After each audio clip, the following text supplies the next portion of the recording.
Okay, I presume we're pretty good to go. So, Yes, we are recording. We're good to begin. okay, excellent. And everybody, and you guys can see my screen. Okay. Okay, good evening. My name is Justin Hopkins from Tecton Architects, project manager and architect for Tecton for this project. With me from Tecton this evening is Catherine Meese, a senior interior designer and associate at Tecton, and Rachel Pepin, an architectural designer at Tecton. We also have on the call to answer any logistic related questions. We have our owner's project manager from Colliers, Adam Levitis, and our project executive from Gilbane, the construction manager on this project, Nick Conti. I hope you guys didn't mind that I took the liberty to introduce you. So this is workshop number 3 for the Madison New Pre-K to 5 Elementary School.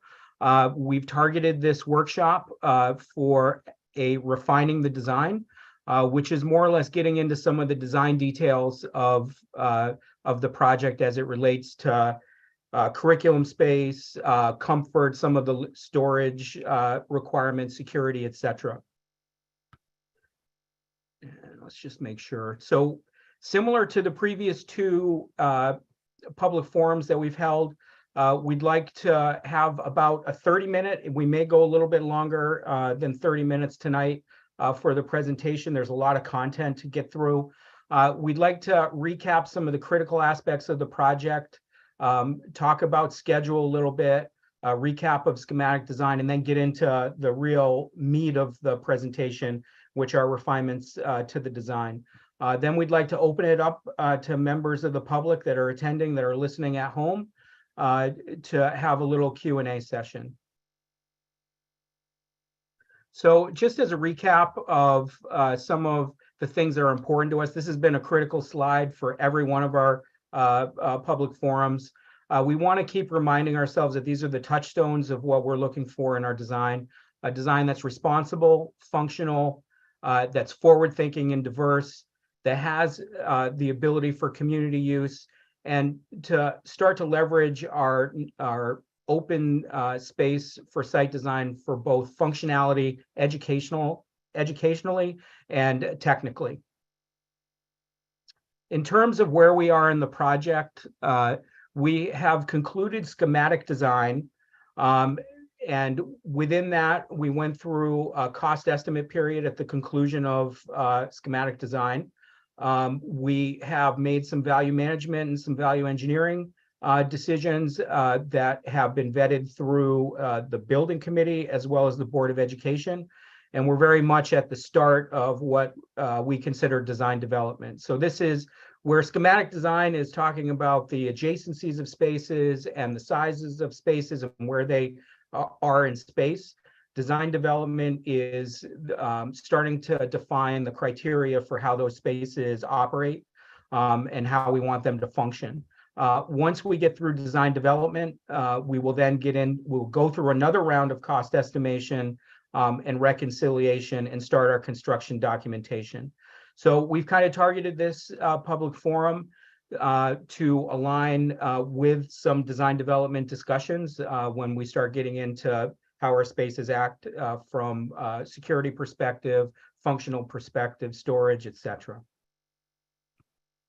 So just a recap of where we've been on this path. We held our workshop number 1, which was an in-person visioning session. Some of the things that we understood from that conversation was the need to engage teachers in the conversation, to leverage our connections to the nature and outdoor play and learning spaces, making sure that because we have a student body in this school of both pre-K to 5, that we open up opportunities for mentorship and peer-to-peer collaboration, as well as a diversification of our special education spaces so that we can truly have a universal design for the school, and of course, safety on site and in the building.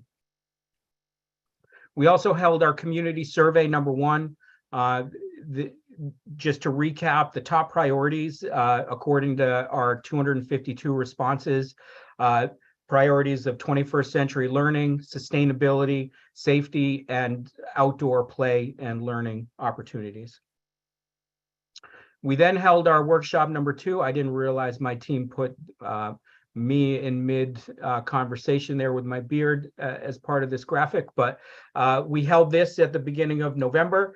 A recap of some of the questions that we heard revolved around safety on site and within the building, access to outdoor play and safety of outdoor play areas, correlation and connection to the Brown School for the continuity between a new elementary school and a renovated Brown School. And of course, as always, a consideration is making sure that we're providing natural daylight in our curriculum spaces.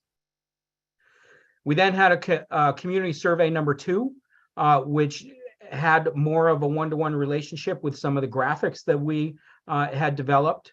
And again, general consensus is that the functionality, adjacency, safety, and experience is working throughout the school design, both from a site perspective and building layout perspective. But we also received feedback on what could be improved.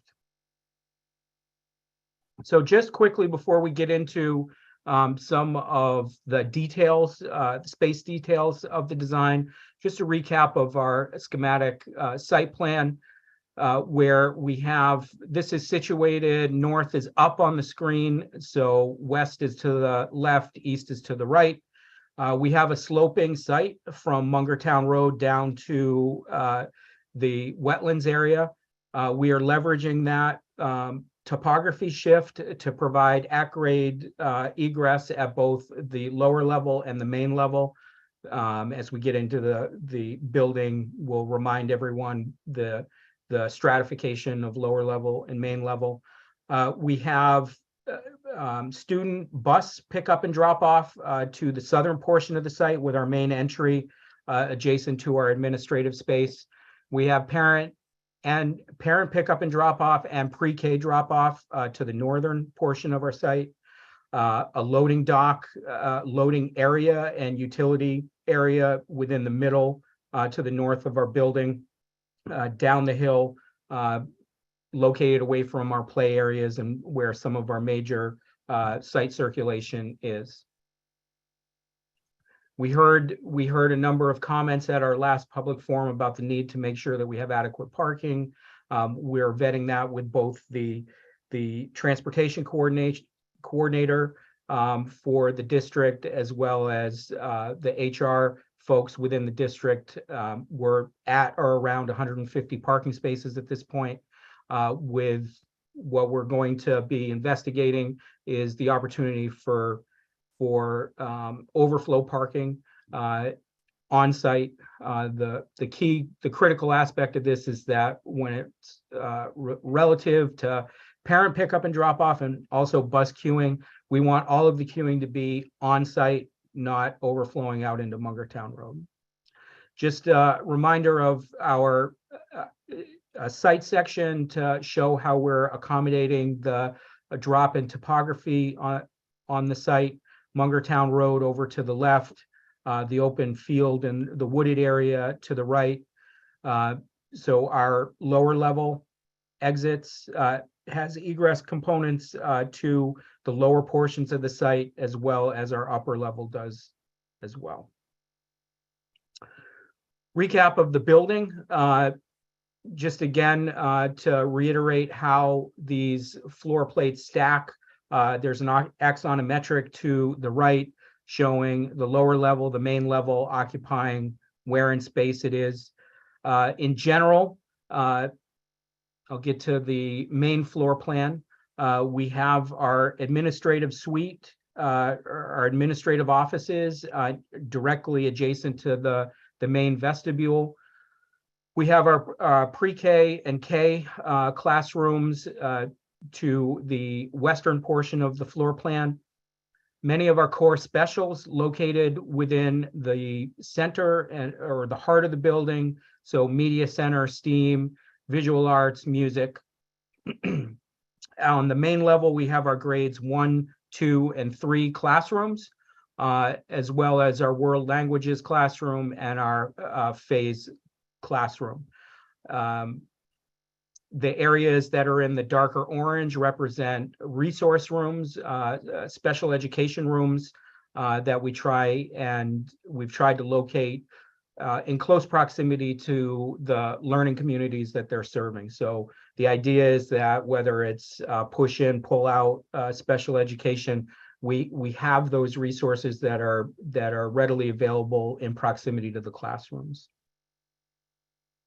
At our lower level, we have our grades 3, 4, and 5 classrooms, as well as associated special education and resource rooms. Our gymnasium is at this level, as well as our stage that has openings to both the gymnasium and the cafeteria that's located to the left. The cafeteria space is a double height space along with the gymnasium. This has this is open to the main level. So the idea is that when we're circulating through the space from the main level to the lower level, there's really a feeling of integration between the spaces, the cafeteria, the corridors on the main level, and we're reinforcing that with what we're calling our learning stair, that is more or less a communicating stair that also has some group breakout intention there. So Catherine is going to take us through some of the refinements of the design. But just to start regarding the commonalities and how these spaces technically function, we are, from a building system standpoint, we're providing efficient LED fixtures that are dimmable. They will have daylight sensing along the exterior wall. So the idea is that when we're getting adequate natural light, the lights that are closest to that natural light automatically shut off. That's a code requirement, as well as a sustainable feature. Because we do have the LED fixtures, of course, all of our lighting is dimmable. We will also zone our lighting so that the areas that are closest to the teaching wall can be turned off, and the background light, or the house lights, if you will, can be on a dimmable setting. In terms of our mechanical functionality, individual controls in the classrooms, we are getting the consistency of our geo exchange system. The idea is that this is a low EUI, which is your energy use index.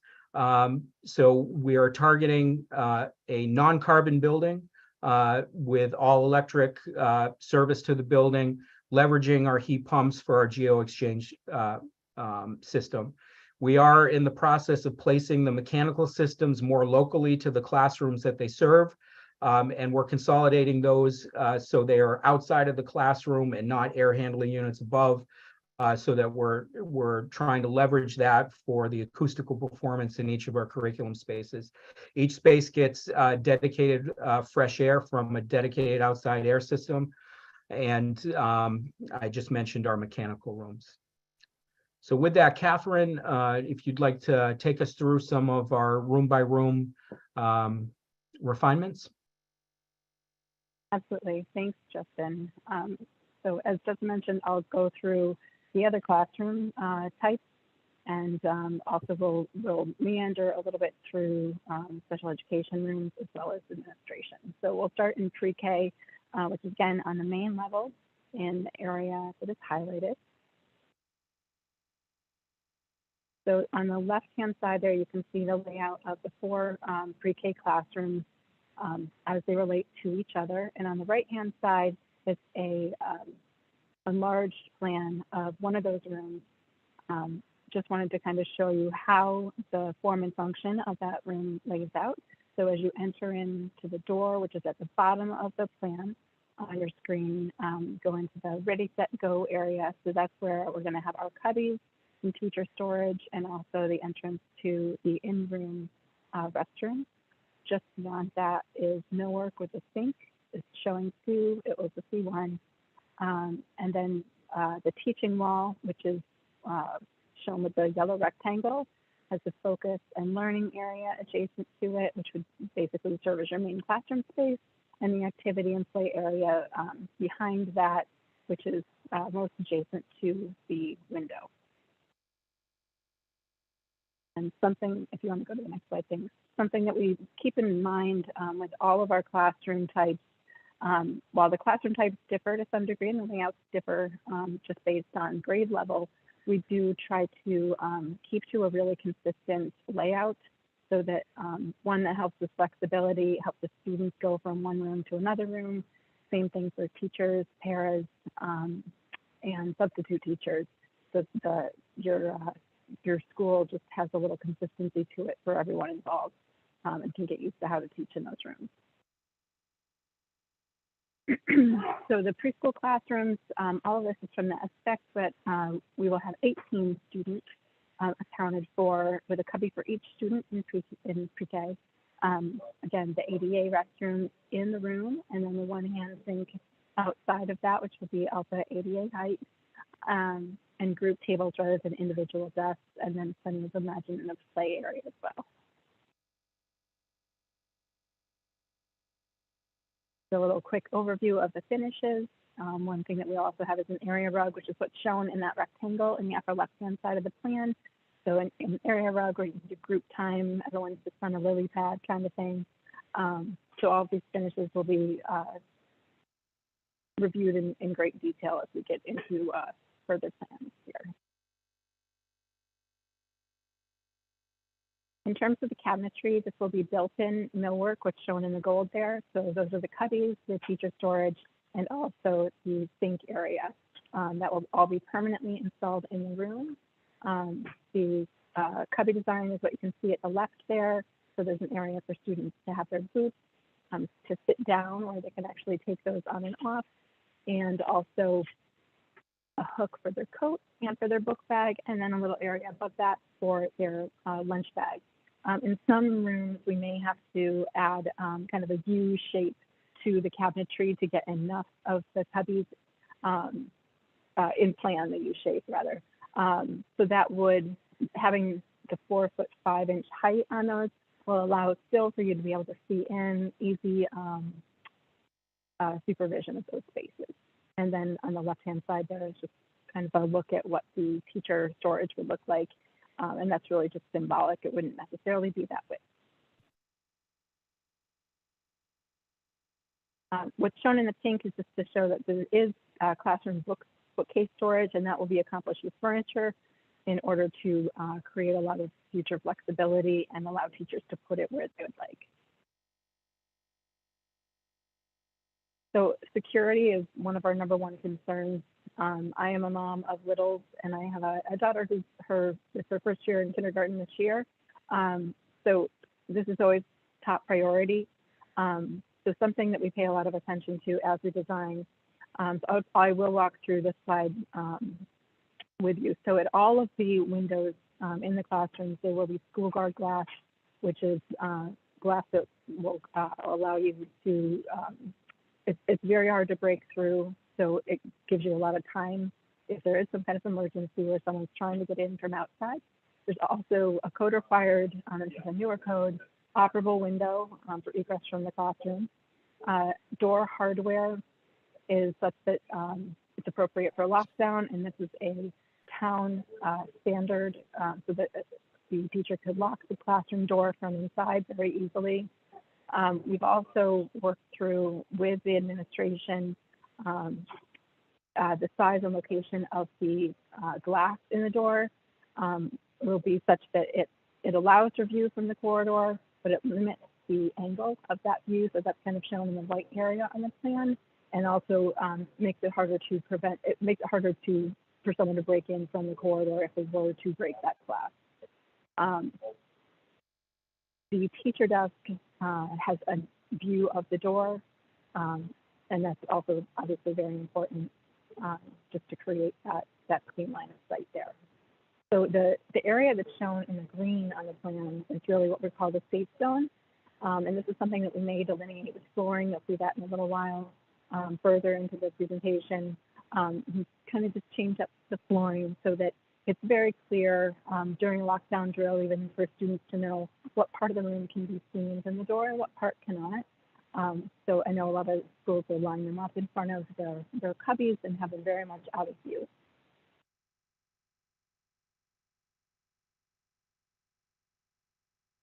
So technology in the classroom, we will have, ignore the word questions there. Those are no longer questions. We will have height adjustable smart boards in the classrooms, height adjustable in all grade levels. Teacher station will be consistent in each room also, so that essentially where the teacher would be plugging into the data for the smart board will be directly adjacent to their desk position. And we'll just run through the other room types as well. So kindergarten classrooms, as Justin said earlier, main level all the way to the left-hand side of the screen there, and there are 5.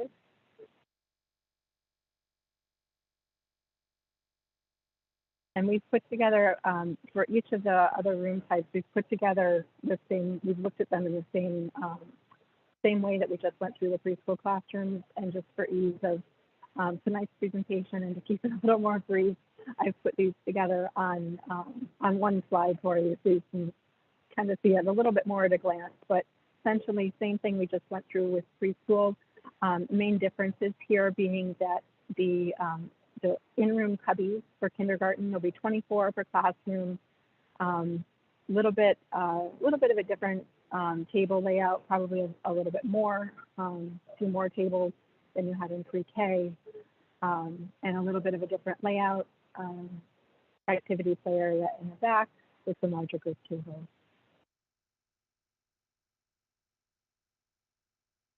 Also for kindergarten, similar millwork, sinks outside of the ADA restroom that's in the room.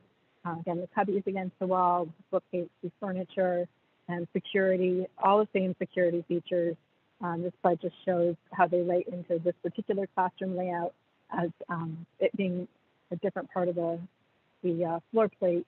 The room shapes are a little bit different, but all of the same security protocols have been seen too. And for grades 1 through 2, those are on the right-hand side of your screen, but also on the main level of the school.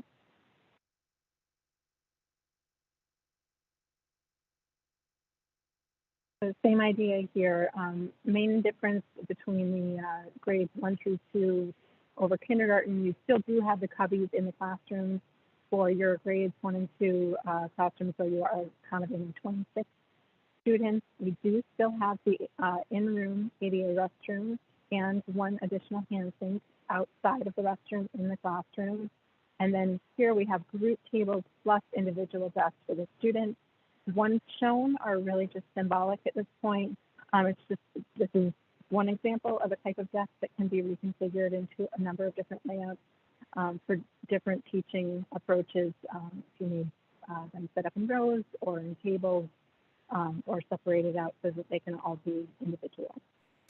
Catherine, the only thing that I would just mention with regard to the specific shape of these desks is that they're that shape for a reason. They have multiple different configurations so that they can accommodate group learning, individual learning. So the idea is in that in the layout that we're showing, these are individual desks or maybe bench seating, but they can be accommodated as individual standalone desks or a series of maybe 4 larger group tables. So there's a method to that shape.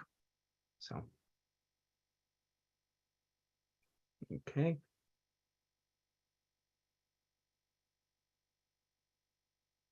And then in the classrooms for grades 1 and 2, here we have, just based on the size and shape of the classroom, which is a little bit different than the kindergarten classrooms, we actually have the storage in the back of the classroom. So all of those cubbies are going to be such that they're not visible when kids are facing the teaching wall. Kind of keep that in the younger grades. We try to keep the imaginative play equipment so that it's not seen during a lesson, since that's the most distracting. And when we get up into the higher grades, it's really the kind of your own personal belongings that tend to be more of a visual distraction. So we're keeping those in the back part of the classroom. Again, security features, all same security features in this layout, and the same technology as well.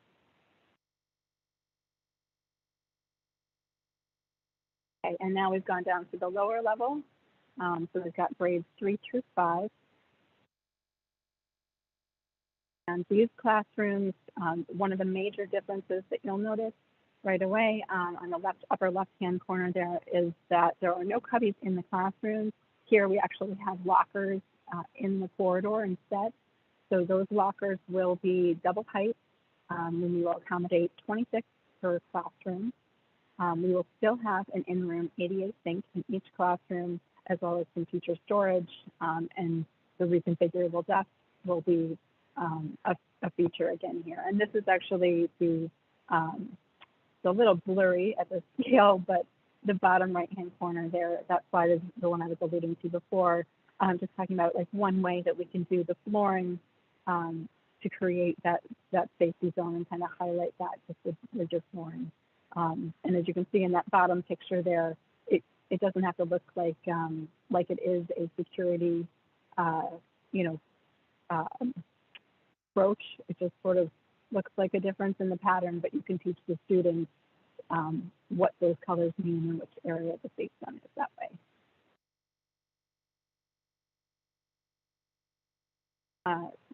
Again, another look at the storage.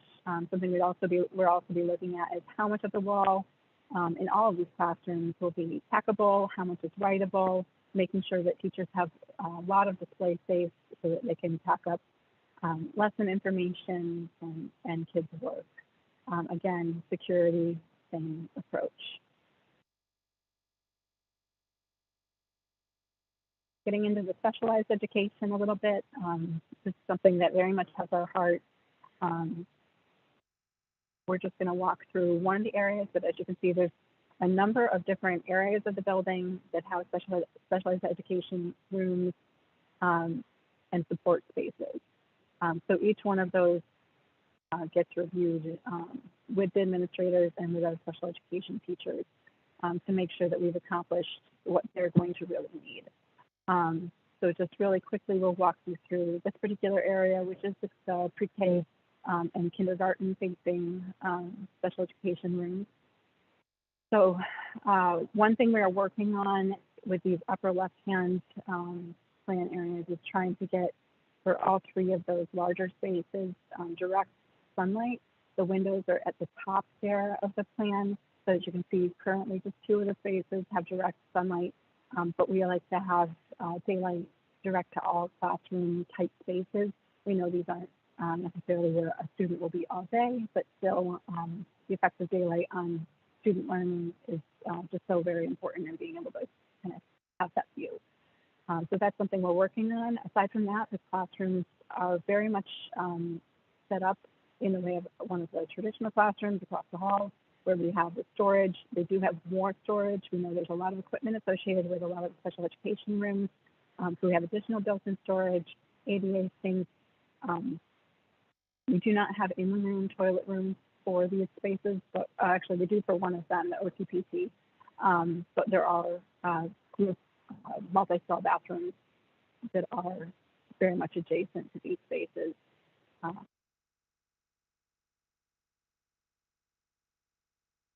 Again, storage, the furniture for bookcases and things of that nature, and then with security, we pay the same amount of attention, just making sure, again, we've got the view from the teacher's desk to the doors. We also talk about daylight versus borrowed light, and if we can't get sunlight into a room, making sure that we have borrowed light out to a corridor where we can get some daylight from an entrance, and putting some film on a window to accomplish that without creating a distraction for the students in the classroom. And then our phase room we can walk through, and that is on the main level, adjacent to the world language and the grades 1 through 2 classrooms. So this classroom, the EdSec had said that it was to accommodate 15 students. I believe the school decided that there'd actually be a max of 10 students in this room ever. So we are making changes to some cabinetry in this room so that we have 10 cubbies and then additional storage to house a lot of equipment. We would also have a larger teacher wardrobe as we're accommodating at least 3 teachers in this space. The flow and function of the classroom is a little bit different than our traditional classrooms. We need to carve out an area where a student can really kind of calm down. We also have rooms across the hall if there's a student that really is dysregulated and needs to actually be taken away from the classroom and put into a separate room so that they're safe. So we have those rooms across the hall, which are offices. And then, yeah, the classroom in general will be set up to be very flexible so that the focused learning and activity space could be adjusted however is needed. Security, same exact approach as our traditional classrooms. And finishes, we really just focus on making sure that the classroom has as few distractions as possible, but we still like to bring in some color and make it a happy and fun place to learn.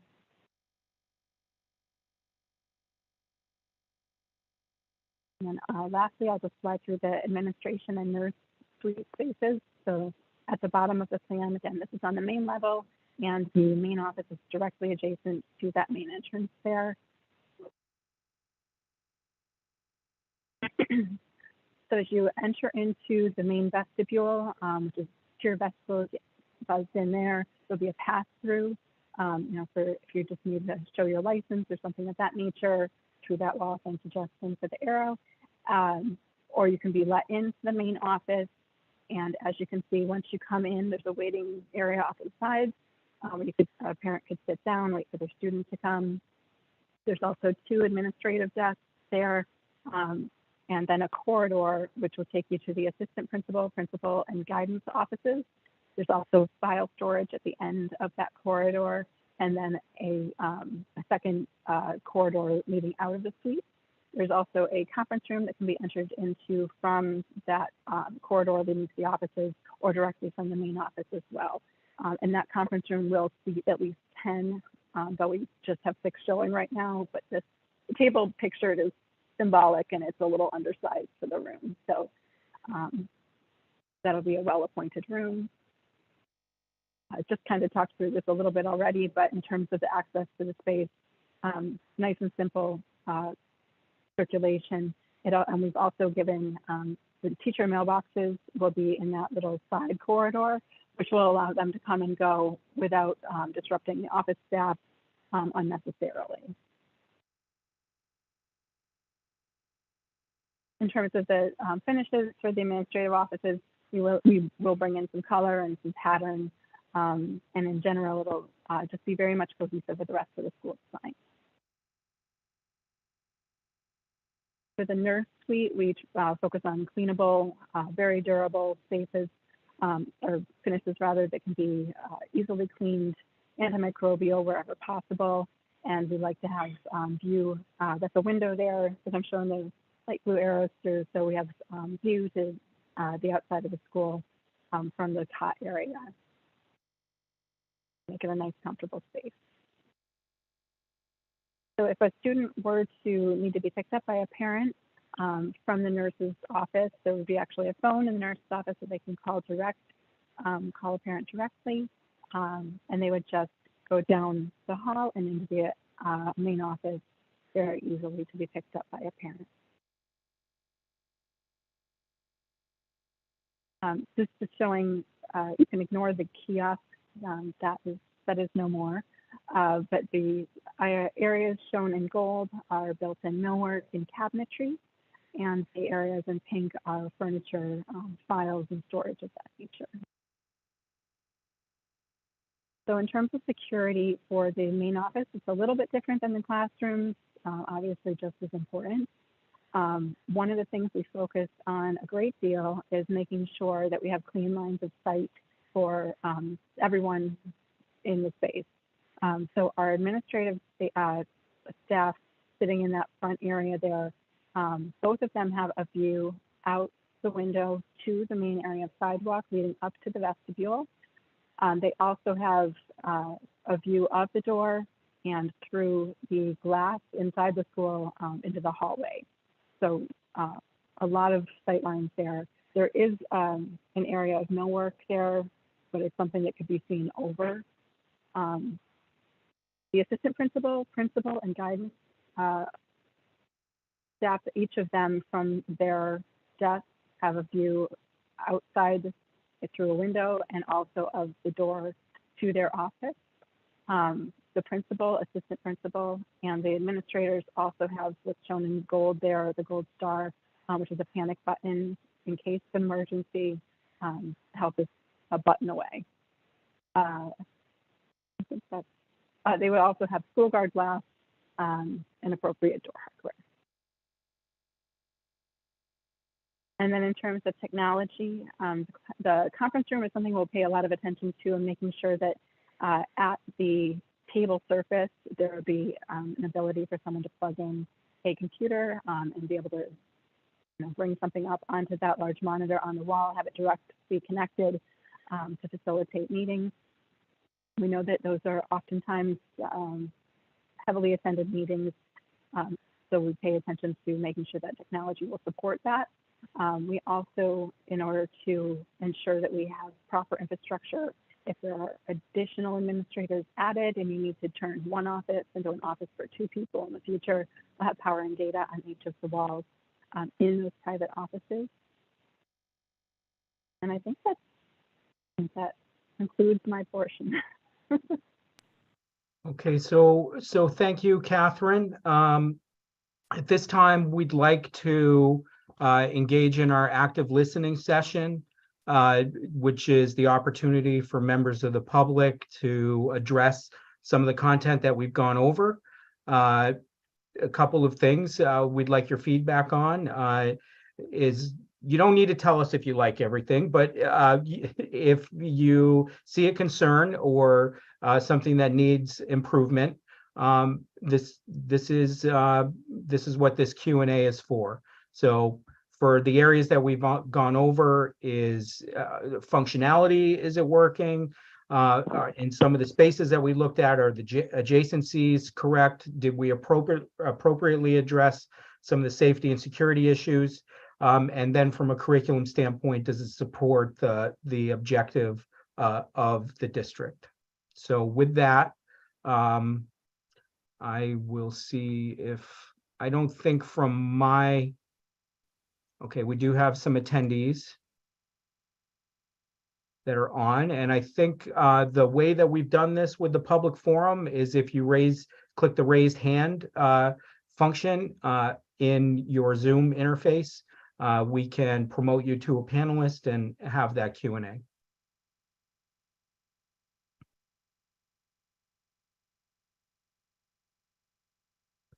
And while we're waiting for people, I'll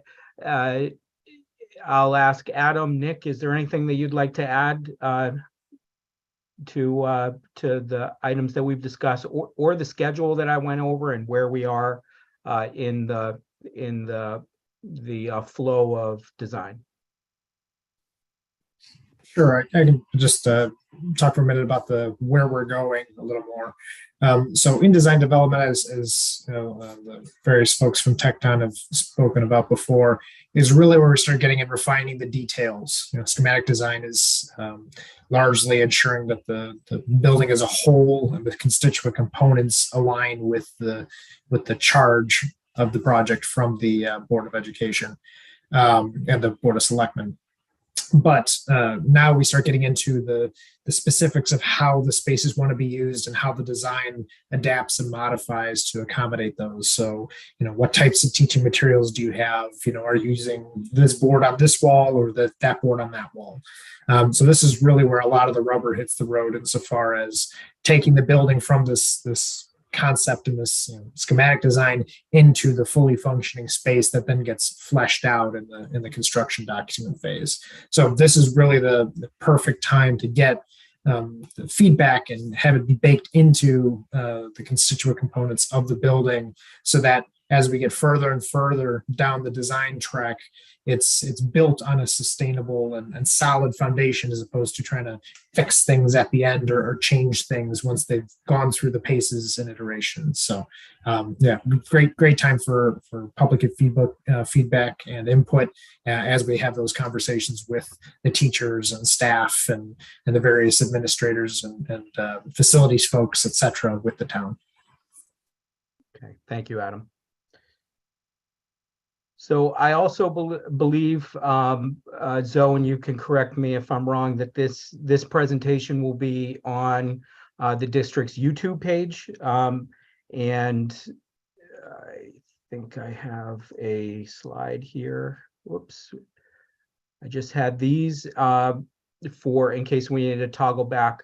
But obviously, if there are comments that come up that after I see we do have a hand raised, I'm just going to leave it on this slide and finish my thought before we bring Erica over. So these are the contacts, the contact email, the URL, and the social media location for providing additional feedback at the conclusion. So we have Erica and Fatima. Sure, I'll go to Erica first. Okay. Erica, if you go ahead and unmute, you should be allowed to speak. Hi, everyone. Can you hear me? Yes, I can. Wonderful. First of all, thank you for this very thorough and informative presentation. I think all of the parents who are watching this and who will see it in the future are really appreciative of it. I am curious, I saw that in the beginning you mentioned that one of the priorities coming out of the last session was around getting teacher feedback. And I did get pulled away a little bit during the presentation, but I'm curious if you could speak to that a little bit more and like what the plan is around that, specifically around safety issues, and if you have been able to get teacher feedback so far from that point of view. So I can tell you, first of all, thank you, Erica, for your comments and your question. I will tell you that as this presentation represents a summary of some of the work and the feedback that we've received from faculty. We have standing working group meetings with some of the administrators, the principals in the elementary schools, as well as teacher liaisons. So we have a standing bi-weekly meeting where we kind of curate some of, from Tecton and our consultants, we kind of curate some of the discussion points to receive feedback. So our point of departure is the educational specifications that the district developed from teacher input and feedback way back before the referendum. And what we're doing as part of our working sessions is we're applying those ed specs to the current design, validating some of the things that were brought up. And in terms of some of the nuts and bolts or the logistics of each room, like exactly how much storage, how many sinks, et cetera, that's the stuff that we're validating both from a design standpoint, but also from a fundamental logistics standpoint. I don't know if I filibustered your question, but I think the short answer is that we have standing working group sessions with cross-section of the district. Justin, just to jump in, Tricia asked about security. Security are part of those meetings in terms of everything that you just saw here today. And as the design continues, it's a focal point the same way that, the storage or the, mechanical systems are. It's a key talking point. Yep. So that is so we're building in some of the environmental design from our CPTED principles, crime prevention through environmental design. That means making sure that our administrators have visibility of the front entrance. There's a separation between the parking area with visibility of people that are approaching the building. That extends into the building for compartmentalization of some of the wings. A example of a security feature that was in one of the slides was the vision panel that's in the door. It's a narrow vision panel, but we're locating that to the hinge side of the door. And the reason being is that if it's on the latch side, an intruder, if they were able to break that glass, they would have access to the door handle. So by placing it on the hinge side of the door, even if that glazing, which is going to be security glazing, were breached, a potential intruder would not be able to reach the lock set to unlock the door from the inside. So that was a strategy that arose from some of our security discussions with the district. As we move forward into the design, we'll have additional conversations regarding the security, camera, and infrastructure requirements to make sure that this new school is talking with the appropriate parties from a public safety standpoint, but also from a district administrative standpoint. So those conversations are still in front of us, but we've been tackling the kind of what we call the environmental security concerns first. Thank you. Thank you. Okay, thank you, Erica. We have another hand raised, and I may have mispronounced the name earlier.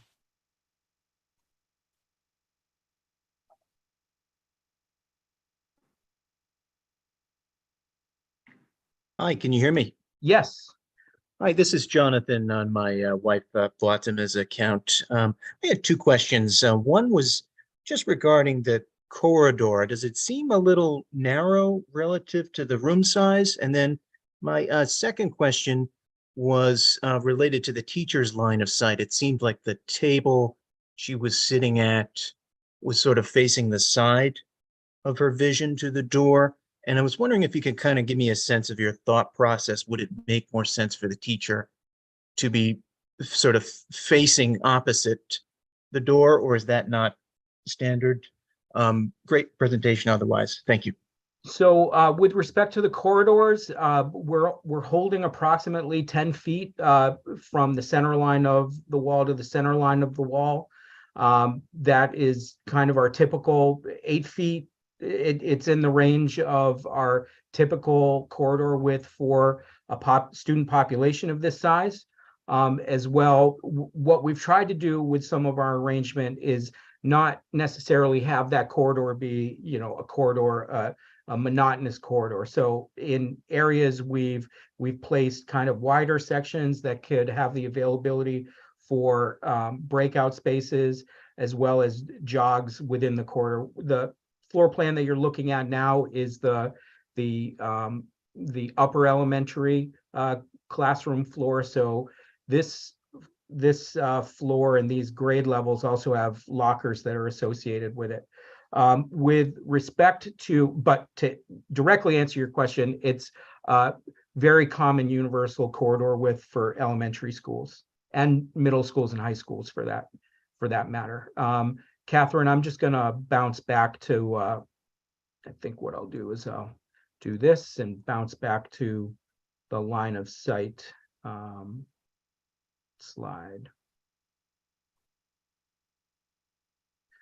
So I will say that when we have when we have reviewed this with the working group, there was discussion about the flexibility of having the desk either oriented into the classroom proper or oriented perpendicular to the way that it is now. It's the important part is that the teacher is there, because of course they are not always sitting at their desk. That is going to be a kind of teacher decision from room to room, whether or not they're directly facing the door or facing the class otherwise. The key ingredient here is that we've located both the access to the classroom, the teaching wall, and the teacher station on the same wall. So this zone kind of becomes the territory of, or the terrain of the teacher that's in the classroom. So whether or not they're at the teaching wall, giving instruction at a whiteboard that's on the side of the interactive display, or at their desk, they have that line of sight to the door. So I don't know if that answered your question. It certainly does. Thank you. Okay, thank you. Thank you, John.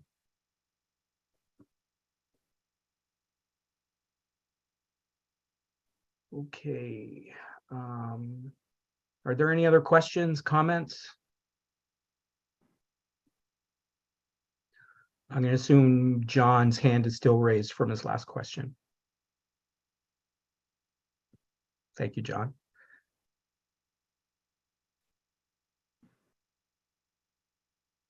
Okay, so with that, I'm just going to bounce again to our communication slide of where the appropriate avenues to stay connected. Again, email, website, and social media.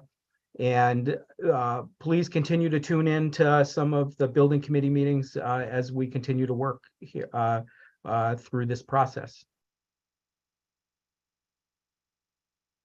So with that, Zoe, I think we're pretty good here.